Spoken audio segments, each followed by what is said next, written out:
You know what? Leave it up to Apple to give you everything you wanted while giving you nothing that you actually wanted. What's going on, YouTube? It's the Granite Geek Show. Today, we're going to be reacting to the Apple Spring Loaded event. A ton of things were predicted. Most of them were wrong. I mean, there was no iPad Mini 6. There was no AirPods 3. They gave us AirTags, an Apple TV, iMac, and a new iPad Pro, and only one of them actually satisfied. So before we get into it all, be sure to hit that subscribe button and click the bell, as the YouTube algorithm shows most of you who watch the same videos every single week or day, you guys aren't subscribed. So go ahead and click that and let's dive into it. Starting off with probably one of my biggest disappointments from the day, which was the Apple TV. Got a new redesigned remote. Great. Man, okay, so it's got the A12 Bionic chip in it, and while it is more powerful than it was, it's certainly not the game console that we were kind of hoping and dreaming for. And, you know, it's kind of frustrating because it's like, this is supposed to be our Apple TV for the next year or two. So it really shows that Apple's not thinking about getting into the game market anytime soon, as the A12 Bionic, while it is powerful, it's not powerful enough to run any AAA games or something like that. So barring any new announcement at WWDC or in later September Apple event with a real gaming focused Apple TV, it's just not going to happen, at least not this year. Before we get to the iMac and the iPad Pro, let's talk AirTags for a second. That was 100% leaked and 100% accurate. Everyone was expecting AirTags. That's exactly what we got. The Find My network. Pretty much nothing to be surprised with here for this one. It was what we thought it was. And there's not much else to say. You can get one for 29 bucks. You can get a pack of 4 for $100. So there you have it. Not to say I won't be buying one. I'll probably get one for my wallet because I lose it all the time. But as far as being groundbreaking, no, this was not it. Now, from here, I want to move on to the iMac, which was probably the most disappointing device that they announced today. We were hearing everything from rumors of M1X, etc. The colors were on point. We did get new colors for the device, but there was no M1X. It was really just an M1 chip. Now, me personally, I'm rocking the M1 Mac Mini and a 4K 32-inch display. I made a video on that display too. Really, really nice display. But honestly, this iMac is no better than that. And at least with this, I get a 32-inch and I can swap out whatever display I want. With this new iMac, you're stuck with a 4.5K display, which is a gorgeous display. 24 inches and just the M1. So we already know the limits and expectations from the M1. And don't get me wrong, it's a beast of a chip. It's a beast of a processor. It's got decent graphics abilities as well.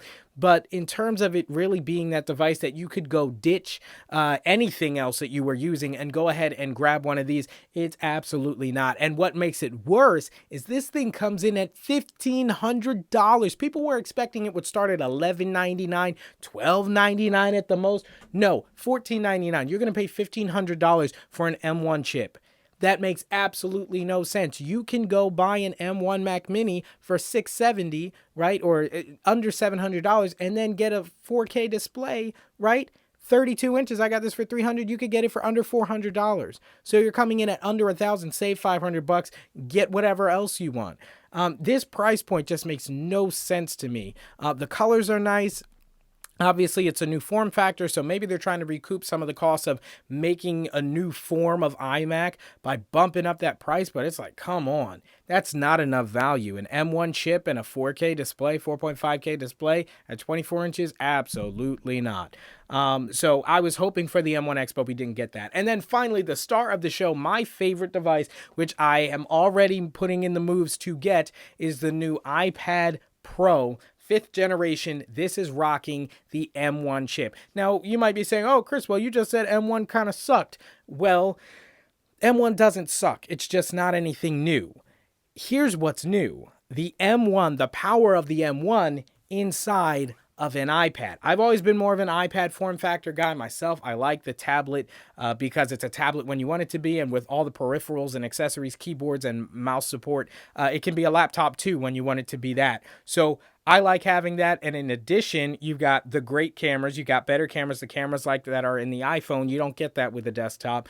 It's portable, it's powerful, and now in theory, and this is the bet that I'll be taking, this can run any application that you can currently run on the Mac. So I'm a power user, so I'm talking Logic Pro 10, I'm talking DaVinci Resolve, I'm talking Final Cut Pro, Adobe Premiere, and Adobe, we already know, has been working on a suite of pro apps for the iPad. Actually, they released full-fledged Photoshop not too long ago, and they'll be rolling out a lot more of those now that the iPad supports the M1 chip. But yeah, it's a total star. I mean, this kind of power, I think they said in the event it was like 75% better performance than the previous generation. That is huge. It truly is desktop class performance, at least pre-M1 desktop class performance in a tablet form factor. Fantastic. And thankfully, it starts at $10.99 for 128 gigabytes, $11.99 for a 256. That is a sweet spot price point. And so that's probably what I'll be going with.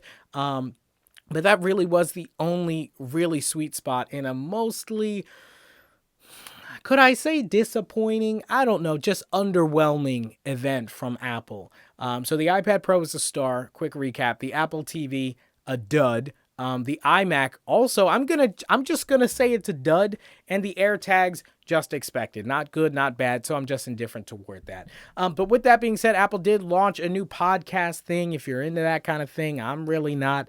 But yeah, so I'll be going in depth with all of these devices more as the times go on. And obviously, when I get the new iPad in the studio, I'll be doing an unboxing. I'll let you know if it's time for people to move on from their desktops and their laptops to iPad only workflows. I've already tried it a couple of times. I currently have the iPad Pro 2nd generation. I've loved using that. I've had the 1st generation. I've had the 3rd generation. So with the M1 now, and just the amount of possibility it now has with this new M1 chip, sky's the limit. But let me know what you thought of the event down in the comments below. Also, hit the like button and subscribe so you don't miss as we cover your favorite tech and video games. It's the Granny Geek Show.